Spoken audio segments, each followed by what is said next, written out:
ಇಂದೇ ಡೌನ್ಲೋಡ್ ಮಾಡಿ ಮತ್ತು ನಿಮ್ಮ ನೆಚ್ಚಿನ ಶೋಗಳನ್ನ ಆನಂದಿಸಿ. ನನಗಂತೂ ಆ ಕನಸಿಂದ ದೊಡ್ಡ ಯೋಚನೆ ಆಗೋಗಿದೆ ದೇವಿ ಅವರೇ. ನನಗೆ ಯಾಕೆ ಈ ಕನಸು ಪದೇ ಪದೇ ಬೀಳ್ತಿದೆ? ಅದೇ ಮನೆ, ಅದೇ ಬೆಂಕಿ, ಅದೇ ಕೂಗು, ಅದೇ ಹೆಂಗಸು. ನನಗಂತೂ ಒಂದು ಗೊತ್ತಾಗ್ತಿಲ್ಲ. ಅಲ್ಲ, ಆ ಕನಸು ಬಿದ್ದಾಗೆಲ್ಲ ನಾನು ಯಾಕೆ ಹೆದರ್ಕೊಳ್ತಿದ್ದೀನಿ? ದುರ್ಗಾ, ಸಮಾಧಾನ ಮಾಡ್ಕೋ. ಇಲ್ಲ ದೇವಿ ಅವರೇ, ಇದೆಲ್ಲ ಏನೋ ಒಂಥರ ವಿಚಿತ್ರವಾಗಿದೆ. ಅಲ್ಲ, ನನಗೆ ಯಾವ್ದೋ ಕಾಲದಿಂದ ಬೀಳ್ತಿರೋ ಕನ್ಸಿದು. ಇಲ್ಲಿರೋ ಯಾವ್ದೋ ಸುಟ್ಟೋಗಿರೋ ಮನೆ ನನ್ ಕನ್ಸಲ್ಲಿ ಬೀಳೋದಕ್ಕೆ ಹೇಗ್ ಸಾಧ್ಯ? ಯೋಚನೆ ಮಾಡು ದುರ್ಗಾ, ಆ ಕನ್ಸು ನಿನ್ಗೇನೋ ಹೇಳಕ್ ಪ್ರಯತ್ನ ಪಡ್ತಿರ್ಬೋದು. ಏನ್ ಹೇಳ್ತಿದ್ದೀರಾ ನೀವು? ಕನ್ಸು ನನಗೇನ್ ಹೇಳುತ್ತೆ? ನೀನೇ ಯೋಚನೆ ಮಾಡು ದುರ್ಗಾ. ಆ ಮನೆ ಯಾವುದು, ಆ ಹೆಂಗ್ಸ್ ಯಾರು ಅಂತ ನೀನೇ ಪತ್ತೆ ಹಚ್ಚೋದಕ್ಕೆ ಪ್ರಯತ್ನ ಮಾಡು. ಅವಾಗ ನಿನ್ಗೆ ಆ ಕನ್ಸು ಏನಕ್ಕೆ ಬೀಳ್ತಿದೆ ಅಂತ ಗೊತ್ತಾಗ್ಬೋದು. ಹೌದು, ನೀವ್ ಹೇಳ್ತಿರೋದು ಸರಿಯಾಗಿದೆ. ಆದ್ರೆ ಇದನ್ನೆಲ್ಲ ನಾನು ಹುಡ್ಕೋದಕ್ಕೆ ಹೇಗ್ ಸಾಧ್ಯ? ಯಾಕಂದ್ರೆ ಇವಾಗ ಗೊತ್ತಿರೋರ್ನೇ ಹುಡ್ಕೋದಕ್ ಕಷ್ಟ. ಅಂಥದ್ರಲ್ಲಿ ಕನ್ಸಲ್ಲಿ ಬಂದಿರೋರ್ನ ನಾನು ಹೇಗ್ ಹೋಗಿ ಹುಡುಕ್ಲಿ? ಅದು ಬೇರೆ ಅವ್ರ ಮುಖ ಬೇರೆ ನನಗೆ ಸರಿಯಾಗಿ ಕಾಣಿಸಿಲ್ಲ. ಯಾವುದೋ ನಿಗೂಢ ವಿಷಯಕ್ಕೆ ನಿನಗೆ ಸೂಚನೆ ಕೊಡ್ತಿರ್ಬೋದು ಅಂತ ಅನ್ಕೋ. ನಿಗೂಢ ವಿಷಯನಾ? ದೇವಿಯವರೇ, ನೀವು ಸುಮ್ಮನೆ ನಂಗೆ ಏನೇನೋ ಹೇಳಿ ಹೆದರಿಸ್ಬೇಡಿ. ಯೋ ದುರ್ಗಾ, ಭಯ ಪಡ್ಕೋಬೇಡ. ನಿನ್ಗೆ ಇಷ್ಟ ದಿನ ನಿನ್ ಕನ್ಸ್ ಬಗ್ಗೆ ಏನು ಗೊತ್ತಿರ್ಲಿಲ್ಲ. ಆದ್ರೆ ಈಗ ನಿನ್ ಕನ್ಸಲ್ಲಿ ಬರ್ತಿರೋ ಮನೆ ಇಲ್ಲಿದೆ ಅಂತ ನಿನಗೆ ಗೊತ್ತಾಯ್ತಲ್ವಾ? ಹಾಗೆ ಒಂದೊಂದೇ ಸತ್ಯ ನಿನಗೆ ಗೊತ್ತಾಗ್ಬೋದು.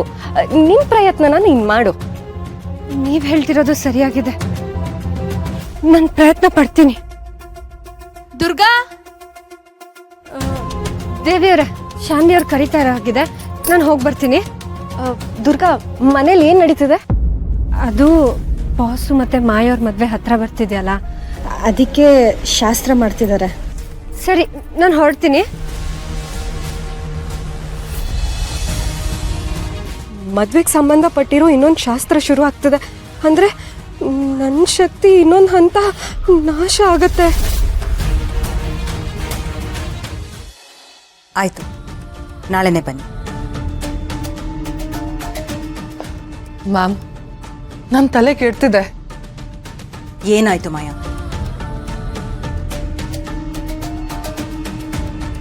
ಇನ್ನೇನಾಗಬೇಕು ಮ್ಯಾಮ್? ಆ ಹಿತ ನನ್ನ ಮದುವೆ ಸೀರೆನ ಹರಿದಾಕ್ತಾಳೆ. ಶರತ್ ಆ ದುರ್ಗಾನ ಎತ್ಕೊಂಡು ಬರ್ತಾರೆ. ಇದನ್ನೆಲ್ಲ ನೋಡಿ ನೋಡಿ ನನಗೆ ಸಾಕಾಗೋಗಿದೆ. ಇದೇ ಕಾರಣಕ್ಕೆ ನೀನು ಶರತ್ನ ಇನ್ನೂ ಮದ್ವೆ ಆಗದೆ ಹೀಗೆ ಇರೋದು. ಮ್ಯಾಮ್, ಏನಂತಿದ್ದೀರಾ? ಮತ್ತಿನ್ನೇನ್ ಮಾಯಾ, ಏನೇ ಮಾಡಿದ್ರು ಒಂದು ಸ್ಟ್ಯಾಂಡರ್ಡ್ ಮೇಂಟೈನ್ ಮಾಡಬೇಕು. ಯಾವಾಗ ನೋಡಿದ್ರು ಹಿತನ್ ಬಗ್ಗೆ ಕಂಪ್ಲೇಂಟ್ ಮಾಡ್ತಾನೆ ಇರ್ತೀಯ, ಇಲ್ಲ ಅವಳ ಕೇರ್ ಟೇಕರ್ ಬಗ್ಗೆ ಏನಾದ್ರೂ ಒಂದು ದೂರ ಹೇಳ್ತಾನೆ ಇರ್ತೀಯ. ಒಂದು ಮೆಚುರಿಟಿ ಬೇಡವಾ ಮಾಯಾ ನಿಂಗೆ? ಮ್ಯಾಮ್, ಅವ್ರು ಮಾಡೋ ಕೆಲಸ ಹಾಗೆ ಇರುತ್ತೆ ಮ್ಯಾಮ್. ಚಿಕ್ಕ ಹುಡುಗಿ ಅಂದ್ರೆ ಅವಳ ಏಜಿಗೆ ತಕ್ಕ ಹಾಗಿರ್ಬೇಕು. ಕೇರ್ ಟೇಕರ್ ಅಂದ್ರೆ ಅವಳ ಕೆಲಸ ನೋಡ್ಕೊಂಡು ಸುಮ್ಮನೆ ಇರ್ಬೇಕು. ಬಿಟ್ಬಿಟ್ಟು ಪದೇ ಪದೇ ನನಗೆ ಯಾಕೆ ತೊಂದರೆ ಕೊಡ್ತಾರೆ? ಲಿಸನ್ ಮಾಯಾ, ಅವ್ರವ್ರಿಗೆ ಹೇಗ್ ಸರಿ ಅನ್ಸುತ್ತೋ ಹಾಗಿರ್ತಾರೆ. ನಿನ್ನ ಮೆಚ್ಚೋ ತರ ಎಲ್ರೂ ಇರಕ್ಕಾಗಲ್ಲ. ಹಾಗಾದ್ರೆ ನಾನು ಏನ್ ಮಾಡ್ಬೇಕು ಅಂತ ಹೇಳ್ತೀರಾ ಮ್ಯಾಮ್? ಏನು ಮಾಡ್ಬೇಡ ಮಾಯಾ. ಇನ್ ಸ್ವಲ್ಪ ದಿವಸ ಉಳ್ತಿದ್ದೆ ಅಷ್ಟೇ ನಿನ್ ಮದ್ವೆಗೆ. ಅದು ನಿನಗೂ ಗೊತ್ತಿದೆ. ಈ ಸಮಯದಲ್ಲಿ ನೀನೇನೋ ಎಡ್ವರ್ಟ್ ಮಾಡ್ಕೊಳ್ಳೋದು ನನ್ಗಿಷ್ಟ ಇಲ್ಲ. ಹಾಗಂತ ಅವ್ರು ಏನ್ ಮಾಡಿದ್ರು ಅದನ್ನ ಸಹಿಸ್ಕೊಂಡಿರ್ಬೇಕು ಅಂತ ಹೇಳ್ತೀರಾ? ಎಸ್, ಇರ್ಬೇಕು ಮಾಯಾ, ಇರ್ಲೇಬೇಕಾಗತ್ತೆ. ನಿನ್ನಲ್ಲಿ ಏನೇ ಇನ್ಸೆಕ್ಯೂರಿಟೀಸ್ ಇದ್ರು ಅದನ್ನೆಲ್ಲ ಕಂಟ್ರೋಲ್ ಮಾಡ್ಕೋ, ಅಟ್ಲೀಸ್ಟ್ ಮದ್ವೆ ಆಗೋವರೆಗೂ. ಈಗ ನೀನ್ ಮಾಡೋ ಸಣ್ಣ ತಪ್ಪಿಂದ ನಮ್ ಪ್ಲಾನ್ಸ್ ಎಲ್ಲ ಹಾಳಾಗೋದ್ ಬೇಡ. ಹಾಗಾಗಲ್ಲ ಮ್ಯಾಮ್. ಅಂದಮೇಲೆ ನೀನ್ ಸುಮ್ನಿರೋದೇ ಒಳ್ಳೇದು. ಮದ್ವೆ ನಡೆಯೋದಕ್ಕೆ ಏನೇ ಪ್ರಾಬ್ಲಮ್ ಆಗ್ಬಾರ್ದು ಮಾಯಾ. ಅಂಡ್ ಈ ವಿಚಾರದಲ್ಲಿ ಯಾರೇ ತಲೆ ಹಾಕೋದು ನನಗಿಷ್ಟ ಆಗಲ್ಲ, including you. Do you understand?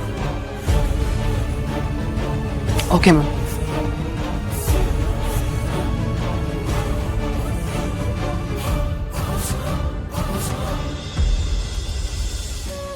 ನೋಡಿ ಮೇಡಮ್, ಇದೆಲ್ಲ ಲೇಟೆಸ್ಟ್ ಡಿಸೈನ್. ನಿಮ್ಗೆ ಯಾವ್ದು ಬೇಕೋ ಅದು ಸೆಲೆಕ್ಟ್ ಮಾಡ್ಕೊಳ್ಳಿ. ಮಾಯಾ, ನಮ್ಮ ಮನೆ ಸಂಪ್ರದಾಯದ ಪ್ರಕಾರ ತಾಳಿ ಸರ ಹೇಗಿರ್ಬೇಕೋ ಹಾಗೆ ಒಂದಷ್ಟು ಡಿಸೈನ್ಸ್ ಮಾಡೋದಕ್ಕೆ ಹೇಳಿದ್ದೆ. ಇದರಲ್ಲಿ ನಿನ್ಗೆ ಯಾವ ಡಿಸೈನ್ ಇಷ್ಟ ಆಗುತ್ತೋ ಅದನ್ನ ಸೆಲೆಕ್ಟ್ ಮಾಡ್ಕೊ. Okay ma'am.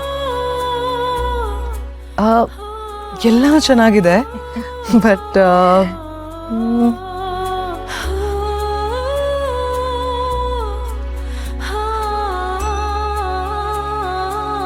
This is so good. Very nice. ಚೆನ್ನಾಗಿದೆ ಮಾಯಾ. ಶರತ್, ನೋಡುಪ್ಪ, ನಿನಗಿಷ್ಟ ಆಗತ್ತಾ?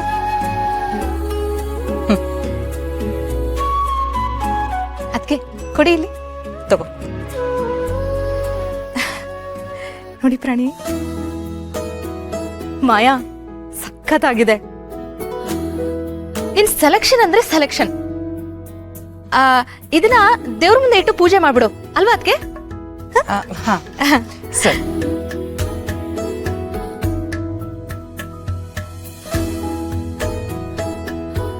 ಅಂದಾಗೆ ನಾವೇನು ಬರ್ತೀವ್ರಮ್ಮ? ಆಯ್ತು, ಥ್ಯಾಂಕ್ ಯು.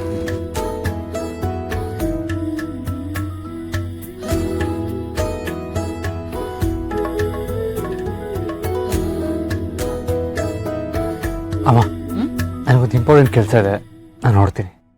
ಶರತ್, ನಿನಗೆ ಬೇರೆ ಕೆಲಸ ಇರ್ಬೋದು, ಆದರೆ ಈ ಕೆಲಸಕ್ಕಿಂತ ಇಂಪಾರ್ಟೆಂಟ್ ಆಗಿರೋದಕ್ಕೆ ಸಾಧ್ಯನೇ ಇಲ್ಲ. ತಾಳಿ ಇಲ್ಲದೆ ಹೋದ್ರೆ ಮದ್ವೆನೇ ನಡೆಯೋದಿಲ್ಲ ಶರತ್. ಮದ್ವೆ ಕಾರ್ಯದಲ್ಲಿ ಇದು ಕೂಡ ಒಂದು ಮುಖ್ಯವಾದ ಶಾಸ್ತ್ರ. ನೀನು ಈ ಶಾಸ್ತ್ರಕ್ಕೆ ಇರಲೇಬೇಕು ಶರತ್. ಇನ್ನು ಸ್ವಲ್ಪ ಹೊತ್ತಷ್ಟೇ ಮುಗ್ದು ಹೋಗುತ್ತೆ, ಪ್ಲೀಸ್. ಈ ಶಾಸ್ತ್ರ ಮುಗಿತಿದ್ದ ಹಾಗೆ ಅಂಬಿಕಾ ಇನ್ನೊಂದು ಸ್ವಲ್ಪ ಶಕ್ತಿ ಕಳ್ಕೊಂಡು ಬಲಹೀನ ಆಗ್ತಾಳೆ. ಮುಂದಿನ 5 ಶಾಸ್ತ್ರಗಳು ಮುಗಿಸೋ ಅಷ್ಟರಲ್ಲಿ ಅವಳು ಪೂರ್ತಿಯಾಗಿ ಶಕ್ತಿ ಕಳ್ಕೊತಾಳೆ. ಲೇದಮ್ಮ, ಯಾಕೆ ಸಪ್ಕಿದೀಯಾ? ನಾನು ನಮ್ಮ ಹಿತ್ತನ ತುಂಬ ಮಿಸ್ ಮಾಡ್ಕೋತಾ ಇದ್ದೀನಿ ಪ್ರಾಣಿ. ಸಂತೋಷವಾಗಿರೋ ಟೈಮಲ್ಲಿ ನಮ್ಮ ನೋಡಿ ಉರ್ಕೊಳ್ಳೋರು ನಮ್ಮ ಕಣ್ಮುಂದೆನೇ ಇರಬೇಕಲ್ವಾ? ಈಗ ಇವಳು ತಾಳಿ ತಗೊಳ್ಳೋ ಟೈಮಲ್ಲಿ ಅವಳು ಇರಬೇಕಾಗಿತ್ತು. ದೊಡ್ಡ ಸೀನನ್ನೇ ಕ್ರಿಯೇಟ್ ಮಾಡಿರೋಳು. ಲೇದಮ್ಮು, ಸುಮ್ಮನಿರೇ, ಏನೇನೋ ಪ್ಲಾನ್ ಮಾಡ, ಮತ್ತೆ ಮನೆಯಿಂದ ಆಚೆ ಹೋಗೋ ಥರ ಮಾಡಬೇಡ.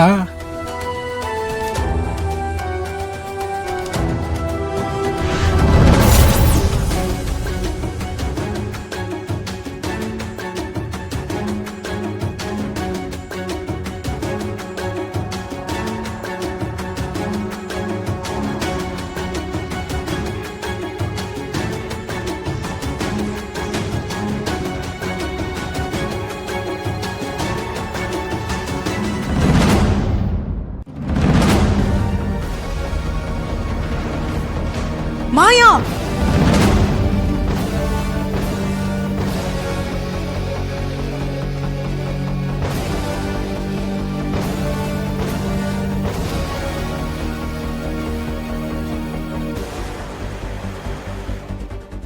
ಗೀತಾ